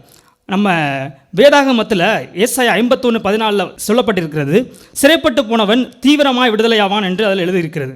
அதில் வேற யார் உன்னை விடுதலை பண்ணுவான் அப்படின்னு சொல்லி அதில் போடலை. ஆக இந்த வசனத்தின் அடிப்படையில் பார்க்கும்போது விடுதலை தான் நம்ம முக்கியம்னு சொல்லி நம்ம பார்க்கலாம். நடுவர்களே, இன்னொரு காரியத்தை அவங்கள்ட்ட கேட்க ஆசைப்படுறேன். நம்ம கல்யாண வீட்டுக்கு போயிருக்கோம் நடுவர்களே, நீங்கள் போயிருக்கீங்களா? நிறைய கல்யாண வீட்டுக்கு போயிருக்கேன். தினம் தான் கல்யாண வீட்டுக்கு போயிட்டுருக்கோம். கல்யாண வீட்டில் போய் நீங்கள் என்ன பண்ணுவீங்க? மணமக்களை வாழ்த்த போகிறோம். வாழ்த்துவீங்க. நாங்கள் எங்கே போவோம்னா நல்லா சாப்பிட போவோம். ஒரு கல்யாண வீடை கூட நாங்கள் விட மாட்டோம். நல்லா சாப்பிடுவோம். அங்கே போனால் என்ன போடுவாங்க? நல்ல பிரியாணி போடுவாங்க. பிரியாணி போட்டோம்னா அதை நல்லா சாப்பிட்டோமா வீட்டுக்கு வந்தோமான்னு இருக்கணும். அதை விட்டுவிட்டு அந்த பிரியாணி போட்ட மாஸ்டரை வீட்டுக்கு கூட்டிகிட்டு வருவோன்னு சொல்லி கூட்டிகிட்டு வர முடியுமா நடுவர்களே? மாஸ்டரை கூப்பிட்டு வர முடியாது. ஆனால் மாஸ்டரை பற்றி விசாரிப்போம். இந்த பிரியாணி நல்லா இருக்குது, இது யார் இந்த பிரியாணி மாஸ்டர் அப்படின்னு சொல்லி மாஸ்டரை பற்றி விசாரிப்போம். ஆமாம், நீங்கள் விசாரிங்க. ஆனால் இதுலேருந்து நம்ம என்ன கற்றுக்கலான்னா, இயேசு கிறிஸ்து 2000 ஆண்டுகளுக்கு முன்னாடியே பூமிக்கு வந்து நம்முடைய பாவத்துக்காக, அக்கிரமத்துக்காக சிலுவையில் மறித்து நமக்கு ஒரு விடுதலை அப்போவே நம்ம ஏசப்பா கொடுத்துட்டாங்க. ஆனால் இந்த எதிரணி என்ன நினச்சிக்கிட்டு இருக்காங்கன்னா, அந்த விடுதலை இல்லை, விடுவிக்கிறவர் தான் இன்னும் நமக்கு வேணும்னு சொல்லி கூப்பிட்டுக்கிட்டு இருக்காங்க. இந்த எதிரணியன் இன்னொரு கருத்தையும் சொன்னாங்க. நாங்கள் எங்கள் அணியினர் உங்களை மிரட்டுறோமா? எனக்கு என்னமோ தோணுது நீங்கள் தான் அவங்களுக்கு அடிபணிஞ்சு போகிற மாதிரி எனக்கு தோணுது நடுவர்களே. ஆகவே நீங்கள் தான் தைரியமாக பேசணும். இன்னும் நம்ம யோவான் 16:7 இயேசு சீசர்களிட பேசிகிட்டு இருக்கும்போது ஒன்று சொல்கிறாரு. என்ன சொல்கிறாருன்னா, நான் போகிறது உங்களுக்கு நலமாக இருக்கும், நான் போகாவிட்டால் தேற்றரவாளன் உங்களிடத்தில் வரான் என்று அந்த இடத்துல சொல்கிறாரு. அப்போ அந்த கூடி இந்த சீசர்கள்லாம் என்ன சொல்கிறாங்கன்னா, ஆண்டவரே எங்களை விட்டு போகாதீங்க, எங்கள் கூடவே இருங்கன்னு சொல்லி அழுதாங்க. அப்போது ஆண்டவர் அந்த இடத்துல என்ன சொல்கிறாருன்னா, நான் போன பிறகு தேற்றரவாளன் உங்களிடத்தில் வருவான்னு சொல்கிறாரு. அப்போ அந்த தேற்றரவாளன் யார் அப்படின்னு பார்த்தோம்னா, அந்த தேற்றரவாளன் தான் விடுதலை. அதை நம்ம நல்லா புரிஞ்சிக்கணும். இன்னொரு கதை ஒன்று சொன்னாங்க நம்ம எதிரணியை அந்த சாந்தி அக்கா. அந்த வீட்டில் பாத்திரங்கள்லேருந்து விடுதலை வேணும்னு கேட்டாங்களாம். உடனே அவருடைய கணவர் என்ன செஞ்சாங்களாம், பாத்திரத்தை உடச்சி போட்டாங்களாம். எந்த காலத்தில் நடுவர்களே இவங்க இருக்காங்க? பக்கத்தில் இருக்கிற அந்த அக்கா சொல்கிறாங்க, நாங்கள் இன்டர்நெட்டில் தான் சேலையை வாங்குவோங்காங்க. இவங்க சொல்கிறாங்க பாத்திரத்தை விளக்க முடியலன்னு உடச்சி போட்டாங்களாம். பாத்திரம் கழுவுறதுக்கு மிஷினை வாங்கலாம், ஒரு ஆளை போடலாம், எவ்வளவோ காலங்கள் முன்னேறிக்கிட்டு போயிட்டு இருக்கு. இவங்க பாத்திரத்தை உடச்சி போடுறதுலையும் வீட்டை ரெண்டாக்குறதுலையும் நாட்டை ரெண்டாக்குறதுலாம் இருக்காங்க. கடைசியாக நான் ஒன்று சொல்லிக்கிறேன். பிரசங்கி 7:8 சாலமோன் ஒரு காரியத்தை கூறுகிறார். அங்கே என்ன சொல்லியிருக்குன்னா, ஒரு காரியத்தின் துவக்கத்தை பார்க்கிலும் அதன் முடிவே சிறந்தது அப்படின்னு சொல்லி அதில் போட்டிருக்கு. இந்த வசனத்தின்படி நம்ம பார்க்கும்போது நமக்கு முடிவாகிய அந்த விடுதலை தான் நமக்கு வேணும் அப்படின்னு சொல்லி இந்த வேதாகமே சொல்லுகிறது. நடுவர்களே, நீங்கள் இப்போ எங்களுக்கு விடுதலையாகிய ஒரு நல்ல தீர்ப்பை கொடுப்பீங்கன்னு சொல்லி நான் நம்புகிறேன். அந்த தீர்ப்பை நீங்கள் கொடுக்கும்போது அந்த எதிரணியை சார்ந்தவங்களுக்கெல்லாம் அந்த வயிறு பற்றிட்டு எரியும். அப்போ தான் நம்ம என்ன செய்யணும்னா ஃபயர் சர்வீஸை கூப்பிடணும். சரியா நடுவர்களே, நீங்கள் உங்களுக்கு தெரியாத ஒன்றுமே இல்லை. நீங்கள் நன்றாக கற்று தேர்ந்தவர்கள், நீதி தவறாதவர்கள், நடுநிலை தவறாத நல்ல பண்பாளர். ஆக எல்லா வாதங்களையும் அலசி ஆராய்ந்து நியாயமான தீர்ப்பாகிய விடுதலை தான் வேண்டும் என்ற நல்ல தீர்ப்பை கூறி எங்கள் அணிக்கு வெற்றி வாய்ப்பை பெற்றுக் கொடுக்கும்படி தாழ்மையுடன் கேட்டு எனது வாதத்தை நிறைவு செய்கிறேன். அருமை தம்பி சாம் ஜெபத்துரை அவர்கள் இங்கே அநேக காரியங்களை பதிவு செய்தார்கள். அவர்கள் குறிப்பாக பிரியாணியை ரொம்ப விரும்பி சாப்பிடுவார் போல தெரிகிறது. கல்யாண வீடு மணமக்களை வாழ்த்துவது முக்கியமல்ல, எங்களுக்கு பிரியாணி தான் முக்கியம் என்று கூறினார். அந்த பிரியாணியை சாப்பிட்டு அவர்கள் திருப்தி அடைந்திருப்பார்கள் என்று நம்புகிறேன். அதுபோல் தேற்றரவாளனை குறித்து பேசினார்கள். இப்படியாக ஒவ்வொன்றாக பேசி கொண்டிருந்தாலும் கூட அவர்கள் பேச்சிலே என்ன தெரிகிறது என்றால், அவருடைய வாதத்தை எடுத்து வைப்பதை விட நடுவரை புகழ்ந்து பாடி அதன் மூலமாக நல்ல தீர்ப்பை பெற்றுக்கொள்ளலாம் என்று அவர் நினைக்கிறார். புகழ்ந்து பாடிவிட்டால் நமக்கு சாதகமான ஒரு தீர்ப்பு கிடைத்துவிடும் என்ற நோக்கத்திலே அவர்கள் நடுவரை புகழ்ந்து பேசியிருக்கிறார்கள். எந்த புகழ்ச்சிக்கும் இந்த நடுவர் மயங்க மாட்டார் என்பது இரு அணியினருக்கும் தெரியும். ஆகவே நியாயமான தீர்ப்பை தான் வழங்குவேன் என்று கூறிக்கொள்கிறேன். அவர் புகழ்ச்சியை பற்றி கூறும்பொழுது எனக்கு ஒரு கதை ஒன்று ஞாபகத்துக்கு வருகிறது. ஒரு அரசவையில் 2 கவிஞர்கள் பாடல் பாட வந்தார்களாம். ஒரு கவிஞன் இறைவனை புகழ்ந்து பாடினானாம், இன்னொரு கவிஞன் அரசனை புகழ்ந்து பாடினானாம். 2 பேரும் பாடி முடித்து விட்டார்கள். உடனடியாக மன்னன் பரிசளித்தானாம். இறைவனை புகழ்ந்து பாடியவனுக்கு 20 காசு பரிசு கொடுத்தானாம். மன்னனை புகழ்ந்து பாடினவனுக்கு என்ன கொடுத்தான்? ஒரு பூசணிக்காயை கொடுத்தான். இவனுக்கு முகம் வாடி போனது. என்னடா மன்னனை இவ்வளவு புகழ்ந்து பாடியிருக்கிறோம், ஒரு பூசணிக்காயை கொடுத்துருக்காரு அப்படின்னு நினச்சிட்டு பூசணிக்காயை தூக்கி தோளில் வச்சுட்டு வீட்டுக்கு போயிட்டே இருந்தானாம். போயிட்டு இருக்கும்போது இவனுக்கு மனசுக்குள்ளே ஒரு எண்ணம் ஓடிச்சு, இந்த பூசணிக்காயை வீட்டுக்கு கொண்டு போனோன்னா நம்ம மனைவி என்ன சொல்லுவா? அரசவை கவிஞரில் போய் பாட போய் இந்த பூசணிக்காய் தான் நமக்கு கிடச்சிதான்னு எவ்வளவு கேவலமாக பேசுவாள். அதனால் என்ன பண்ணுவோம், இந்த பூசணிக்காயை பக்கத்து மார்க்கெட்டில் கொண்டு விற்றுட்டு போயிடுவோம். அதனால் அதை செய்வோன்னு சொல்லி மார்க்கெட்டுக்கு நேராக நடந்து போனானாம். அந்த 20 காசு வாங்கினவன் இறைவனை புகழ்ந்து பாடின அந்த கவிஞன் 20 காசை கொண்டுட்டு எங்கே போகிறான்? அவனும் மார்க்கெட்டுக்கு போகிறான். அவனுக்கு என்ன ஞாபகம் வந்தது? மனைவி சொல்லி அனுப்புனான், வரும்போது பூசணிக்காய் வாங்கிட்டு வாங்கன்ட்டு. அதுக்காக இவன் பண்ணான், அந்த 20 காசை கொண்டுட்டு மார்க்கெட்டுக்கு போனான். இவன் பூசணிக்காய் விற்க வந்திருக்கான், அவன் பூசணிக்காய் வாங்க வந்திருக்கான். இவன்ட்டே அந்த பூசணிக்காயை 20 காசு கொடுத்து வாங்கிட்டு அவன் வீட்டுக்கு போயிட்டான். வீட்டுக்கு போய் அந்த பூசணிக்காயை வெட்டி பார்க்கும்போது அந்த பூசணிக்காய்க்குள்ளே தங்கம், வைடூரியம், இப்படி விலை உயர்ந்த பொருட்கள் அந்த பூசணிக்காயில் இருந்திருக்கு.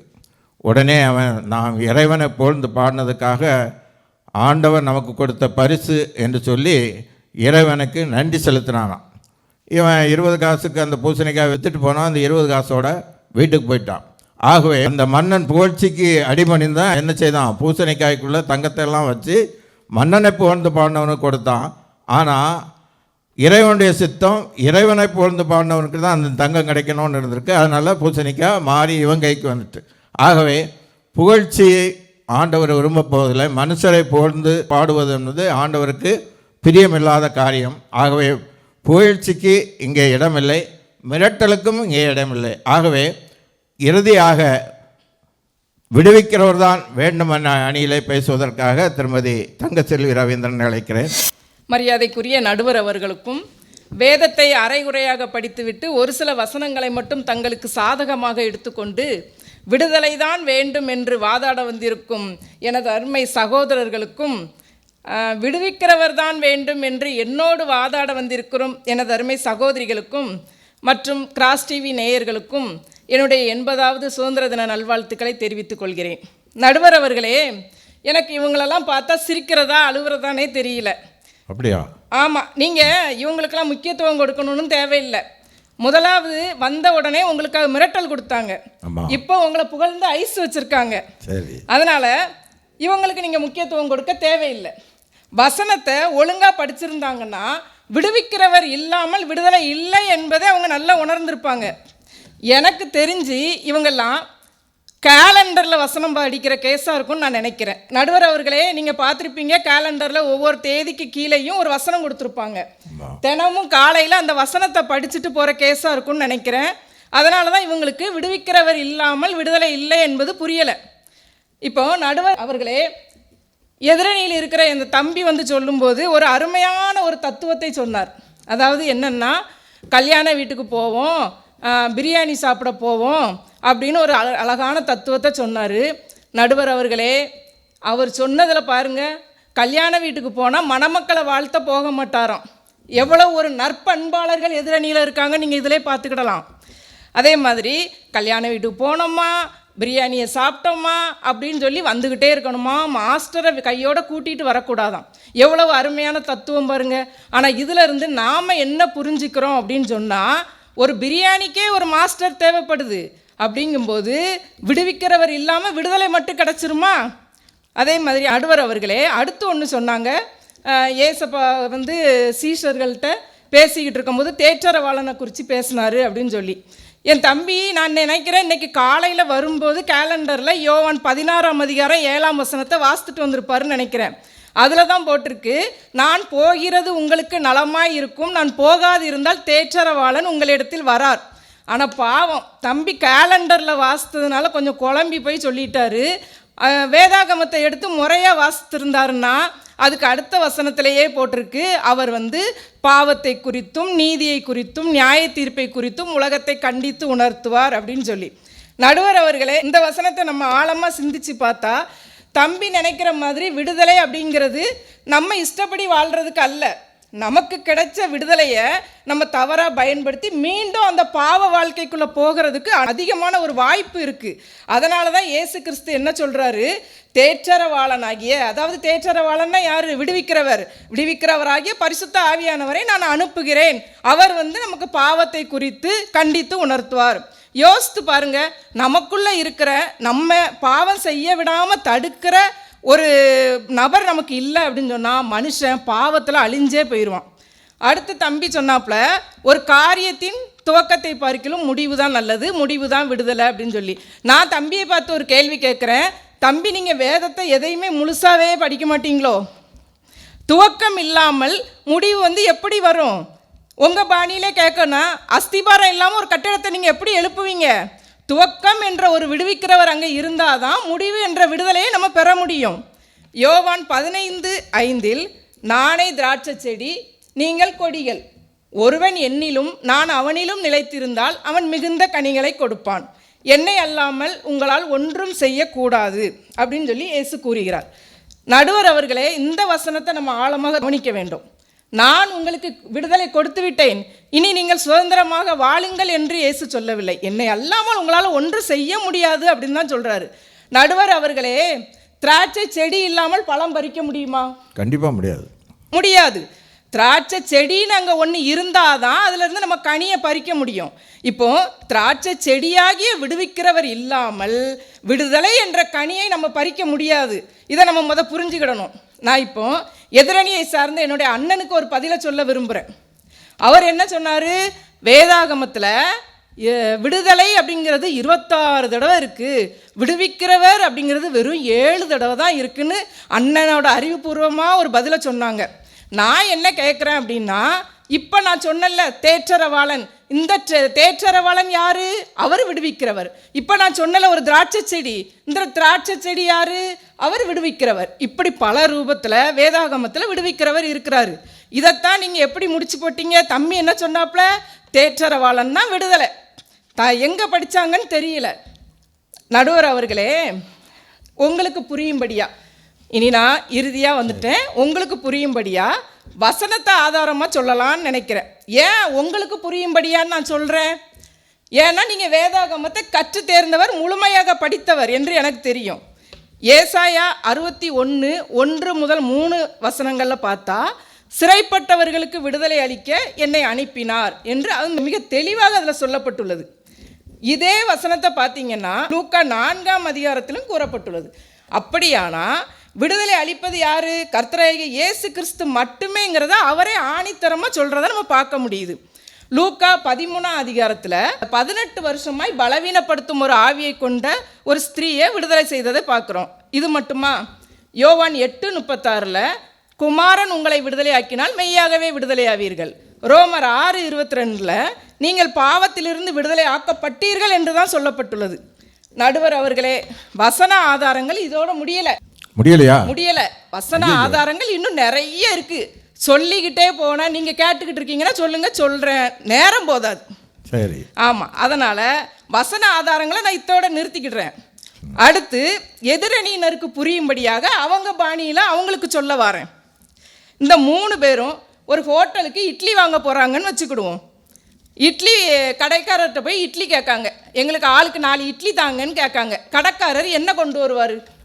இட்லி, சட்னி, சாம்பார்லாம் கொண்டு வருவார். கண்டிப்பாக கரெக்டாக சொன்னீங்க.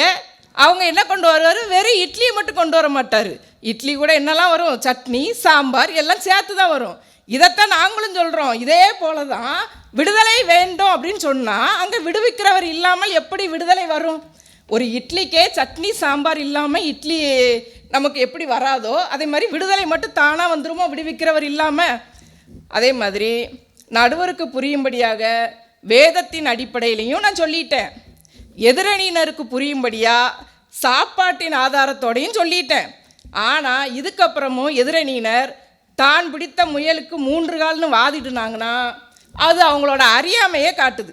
சுருக்கமாக சொன்னால் தங்கள் சுய சிந்தனைக்காக வேத வசனங்களை புரட்டும் வேத புரட்டர்கள்னு இவங்களை சொன்னால் அது மிகையாகாது நடுவர் அவர்களே. ஆக எங்கள் அணியினைச் சேர்ந்த 3 எங்களுடைய வாதங்களை தெளிவாக வைத்தது மட்டுமல்ல, வசன ஆதாரத்தோடு ஆணித்தரமாக வைத்துள்ளோம். நீங்கள் நியாயத்துக்கு புறம்பாக தீர்ப்பு வழங்க மாட்டீர்கள் என்ற நம்பிக்கை எங்களுக்கு இருக்கிறது. விடுவிக்கிறவர் இல்லாமல் விடுதலை இல்லை என்பதை இந்த உங்களுடைய தீர்ப்பின் மூலமாக இங்கு இருக்கிற அனைவரும் உணர்ந்து கொள்ள வேண்டும். அதுதான் எங்களுடைய விருப்பம் நடுவர் அவர்களே. எனவே நாடறியும்படி நல்ல தீர்ப்பை வழங்குங்கள் என்று கூறி என் வாதத்தை நிறைவு செய்கிறேன். நன்றி, வணக்கம். இறுதியாக விடுவிக்கிறவர் தான் வேண்டும் என்ற அணியிலிருந்து வாதாடிய திருமதி தங்கசெல்வி ரவீந்திரன் அவர்கள் மிகவும் வேகமாக தன்னுடைய வாதத்தை இங்கே எடுத்து வைத்திருக்கிறார்கள். நான் நினைக்கிறேன் அவங்க வீட்டில் மாவு அரைக்க மாட்டாங்கன்னு நினைக்கிறேன். தினம் போய் ஹோட்டல்லாம் இட்லி வாங்குவாங்க போல் தெரியுது. அதனால தான் அந்த அனுபவத்தின் மூலமாக இட்லி கதை இங்கே வந்துட்டு. அதுபோல் தேற்றவாளனை கொடுத்து ஏற்கனவே தம்பி சாம் ஜபத்துரை பேசியதற்கு கவுண்டர் கொடுக்கும் விதமாக நிறைய வாதங்களை இங்கே எடுத்து வச்சுருக்காங்க. வீடு கட்டுறதுக்கு அஸ்திபாரம் இல்லாமல் எப்படி வீட்டை கட்ட முடியும், அதுபடி திராட்சை செடி, மெய்யான திராட்சை செடியை கொடுத்து பேசியிருக்காங்க. இவ்வளவு தூரத்துக்கு அவங்க விடுவிக்கிறவர் தான் வேண்டும் என்ற வாதத்தை மிகவும் ஆதாரத்தோடு ஆணித்தரமாக இங்கே எடுத்து வைத்திருக்கிறார்கள். இப்போது நம்ம தீர்ப்புக்கு வருகிற ஒரு நேரம், இந்த 2 அணிகளிலுமே என்ன பண்ணியிருக்காங்க, அவங்க வாதங்களை இங்கே எடுத்து வச்சுருக்காங்க. ஒருத்தருக்கு ஒருத்தர் சளைத்தவர்கள் அல்ல என்று கூறுகிற அளவுக்கு என்ன செய்திருக்காங்க, ஒவ்வொருத்தரும் தங்களுக்கே உரிய பாணியில் அந்த வாதத்தை எடுத்து வச்சுருக்காங்க. முதலாவது நம்ம முதல்ல இருந்தே பார்க்கும் பொழுது, முதலாவது நம்முடைய டேவிட் ராஜாசிங் அவர்கள் பேசும்போது நம்ம எல்லோருமே கவனித்திருப்போம். அந்த திருமண கதை, கண்ணாடி பாட்டில் கதை, இந்த கதையெல்லாம் விட்டுட்டு இது எப்படியாவது விடுதலை தான் வேண்டும் என்று தீர்ப்பு வழங்குங்க அப்படின்னு சொல்லி முதலாவது சொன்னார். அதுக்கு பதிலாக ஒரு நீண்ட வாதத்தை இங்கே திருமதி சாரதா அவர்கள் எடுத்து வைத்தார்கள். அதில் இந்த ஆன்லைன் பிரச்சனை, கிணத்துக்குள்ளே விழுந்தது, அன்னை தெரசா கதை, அதில் தான் அவங்க அந்த முழு பூசணிக்காயை சோத்தில் மறைச்ச பழமொழி இதெல்லாம் சொன்னாங்க. அதுக்கு அடுத்தபடியாக திரு எட்வர்ட் ஜான்சன் பல அவர்கள் சொல்லும் பொழுது ஆதாம் ஏவாள் கதையை சொன்னாங்க. திருப்பியும் ஒரு பழமொழியை சொல்லி அதுக்கும் நம்ம விளக்கத்தை சொல்லிட்டோம். அதுக்கு அடுத்ததாக திருமதி சாந்தி அவர்கள் பேசும்போது அந்த வீட்டில் பாத்திரத்தை உடைச்ச கதை இதெல்லாம் நம்ம ஏற்கனவே கேட்டோம். உங்களை எல்லாருக்கும் அதை திருப்பி ஒருக்கா அந்த ஞாபகப்படுத்துகிறக்காக இதை சொல்கிறேன். அதிலே தான் அந்த ஆதாம் ஏவாள் கதை, ஃபயர் சர்வீஸ் கதை இதெல்லாம் சொல்லி விடுவிக்கிறவர் தான் வேண்டும் என்று மிக ஆணித்தரமாக வாதாடி இருக்கிறார்கள். அதுக்கப்புறம் தம்பி சாம் பேசுனதை நம்ம கேட்டோம். அவங்க கல்யாண வீட்டுக்கு எந்த பர்பஸுக்காக போகிறாங்கங்கிறத அவங்க விரிவாக எடுத்து சொன்னாங்க. ஆனால் அந்த கல்யாண வீட்டில் நம்ம சாப்பிடும் பொழுது ஏற்கனவே சொன்ன மாதிரி சமையல்காரரை பற்றி விசாரிப்போம். எதுக்கு விசாரிக்கும், அந்த சாப்பாடு நல்லா இருந்ததுன்னா அதே சமையல்காரரை இன்னொரு ஃபங்க்ஷனுக்கு கூப்பிடலாமே அப்படிங்கிற எண்ணத்தில் இது யார் சமையல் அப்படின்னு கேட்போம். எந்த கல்யாண வீட்டுக்கு போனாலுமே நல்லா இருந்தாலும் சரி மோசமாக இருந்தாலும் சரி சமையல்காரரை பற்றி விசாரிப்போம். ஏன்னா எப்படி இருந்தாலும் அதுக்கு பொறுப்பு யார், சமையல்காரர் தான், கல்யாண வீட்டுக்காரங்க தான் பொறுப்பு. ஆகவே சமையல்காரரை விசாரிப்போம். ஆனால் பிரியாணி மட்டும் சாப்பிட்டு வர மாட்டோம், மாஸ்டர் யாருன்னு கண்டிப்பாக கேட்போம். அது அந்த பாணியில் அவர் பிரியாணி பாணியிலே அவர்கள் பேசினார்கள்.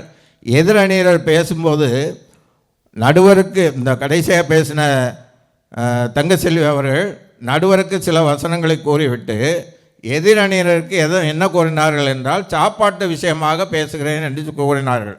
அப்படியானால் எதிரணியினர் சாப்பாட்டுக்கு தான் முக்கியத்துவம் கொடுக்கிறார்கள் என்பதை அவர்கள் புரிந்து கொண்டு அதற்காகவே திருப்பி திருப்பி அதை வலியுறுத்தி பேசினார்கள். அதற்கு தான் அந்த இட்லி கதையே வந்தது. அதுபோக சந்தர்ப்பத்தில் பேசும்போது நடுவரை மிகவும் புகழ்ந்து பாடக்கூடிய ஒரு சூழ்நிலைக்கு அவர்கள் தள்ளப்பட்டார்கள். அப்படியாவது தீர்ப்பை வாங்கிவிடலாம் என்று. இவ்வளவு காரியங்களையும் நாம் இவ்வளோ நேரம் கேட்டிருக்கிறோம். இப்போது நம்ம தீர்ப்புக்கு வர வேண்டும். 2 அணிகளிலும் விடுதலை தான் வேண்டும் என்ற கருத்துக்கு மாறுபட்ட கருத்து யாருமே கூறவில்லை. விடுதலை வேண்டும் என்பதில் 2 பேரும் உறுதியாக இருந்தாங்க. ஆனால் இந்த அணிக்காரங்க என்ன சொன்னாங்க, விடுவிக்கிறவர் தேவையில்லை, எங்களுக்கு விடுதலை மட்டும் போதும், விடுதலை மட்டும் போதும், விடுவிக்கிறவர் தேவையில்லைன்னாங்க. ஆனால் அந்த அணியினர் என்ன சொன்னாங்க, விடுவிக்கிறவர் இல்லாமல் விடுதலை எப்படியா வரும், விடுவிக்கிறவர் வந்தால் தானே விடுதலை வரும், நீங்கள் தானே விடுதலை வந்துடுமா அப்படின்னு சொல்லி இவங்க சொல்கிறாங்க. 2 அணியினுடைய வாதங்களையும் நாம் இவ்வளோ தூரம் கேட்டிருக்கோம். எல்லோருடைய வாதங்களையும் அலசி ஆராய்ந்து பார்த்து கொண்டிருக்கிறேன். ஒரு தேசத்திலே ஒரு அரசன் ஒருவன் இருந்தானாம். அந்த அரசனை பார்ப்பதற்காக அந்த தேசத்துடைய மக்கள் எல்லாம் அனுதினமும் அந்த அரசனை பார்க்க வருவாங்களாம். வரும்போதெல்லாம் அவர் என்ன செய்வாராம், மக்கள் கேட்குற பொருட்களை எல்லாம் வாரி வாரி வழங்குவாராம். என்ன பொருள் கேட்டாலும் சரி, பணம் கேட்டாலும் சரி, என்ன உதவி கேட்டாலும் மக்களுக்கு கொடுத்துட்டே இருப்பாராம். ஆனால் ஒரே ஒரு ஆள் ஒரு நாள் கேட்டானா, உனக்கு என்ன வேணும்னு அரசன் கேட்கும்போது பிரஜை என்ன சொன்னானா, மன்னவனே, எனக்கு எந்த பொருளும் வேண்டாம், தாங்கள் தான் எங்கள் வீட்டுக்கு வர வேண்டும், மன்னன் எங்கள் வீட்டுக்கு வர வேண்டும், அதை தவிர எனக்கு வேறு எதுவுமே வேண்டான்னு சொல்லிட்டானான். உடனே யாருமே கேட்காத ஒரு பொருளை அந்த மனிதர் கேட்டிருக்கிறார். உடனே அரசர் என்ன செய்தார், மறக்கவில்லை.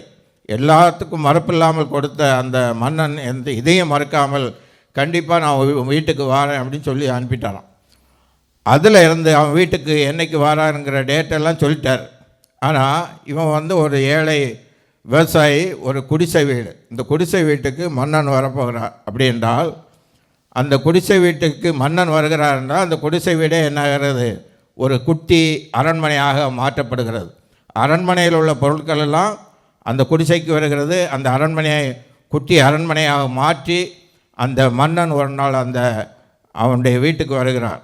அப்படியானால் அவன் கேட்டது அந்த பொருளை கேட்கவில்லை, இவர்கள் கேட்பது போல விடுதலையை கேட்கவில்லை. அவன் கேட்டது விடுவிக்கிறவரை கேட்டான். மன்னனை கேட்டால் நமக்கு இந்த பொருட்களெல்லாம் என்ன செய்துவிடும், தானாக வந்துவிடும்.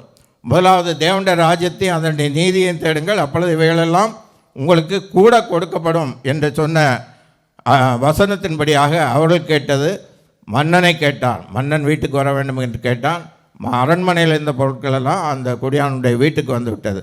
ஆக நாம் பார்க்கும் பொழுது விடுவிக்கிறவர் இல்லாமல் விடுதலை இல்லை என்பதைத்தான் நாம் அனைவருமே இவர்கள் வாதங்கள் எப்படி எடுத்து வைத்தாலும் சரி, விடுவிக்கிறவர் ஒருவர் வேண்டும் என்பது நாம் வேதத்தின் அடிப்படையில் பார்க்கும் பொழுது அதை நாம் ஆணித்தரமாக உணர முடிகிறது. ஒவ்வொரு விடுதலைக்கும் நாம் வேதத்தில் வசனங்களை பார்க்கும் பொழுது ரோமர் 6:18 பார்க்கிறோம், பாவத்திலிருந்து விடுதலை.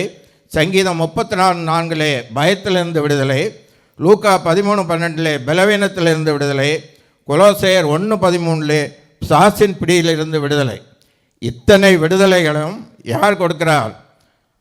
விடுதலை நாயன் ஆகிய இயேசு கிறிஸ்து தான் அந்த விடுதலையே கொடுக்கிறார். ஃபாதர் பர்பான்ஸ் கூட ஒரு அருமையான ஒரு பாடல் பாடுவார். விடுதலை நாயகன் வெற்றியை தருகிறார், எனக்குள்ளே இருக்கிறார் என்னே ஆனந்தம்.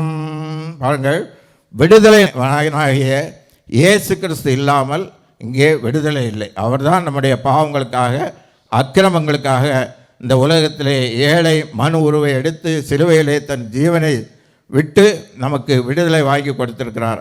ஆகவே விடுவிக்கிறவர் தான் வேண்டும் என்று தீர்ப்பளிக்க நான் எண்ணுகிறேன்.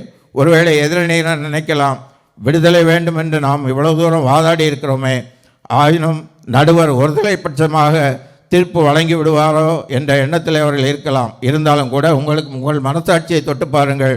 விடுவிக்கிறவர் இல்லாமல் விடுதலை உண்டா இல்லையா என்பதை உங்கள் மனசாட்சியை தொட்டு பாருங்கள். ஆகவே விடுவிக்கிறவர் தான் வேண்டும், விடுவிக்கிறவர் தான் வேண்டும், விடுவிக்கிறவர் தான் வேண்டும் என்று ஒரு தீர்ப்பை வழங்கி இந்த பட்டிமன்றத்தை முடித்து வைக்கிறேன். எதிரணியினரும் இதை ஏற்றுக்கொள்வார் என்ற நம்பிக்கையிலே முடித்து வைக்கிறேன். நன்றி, வணக்கம்.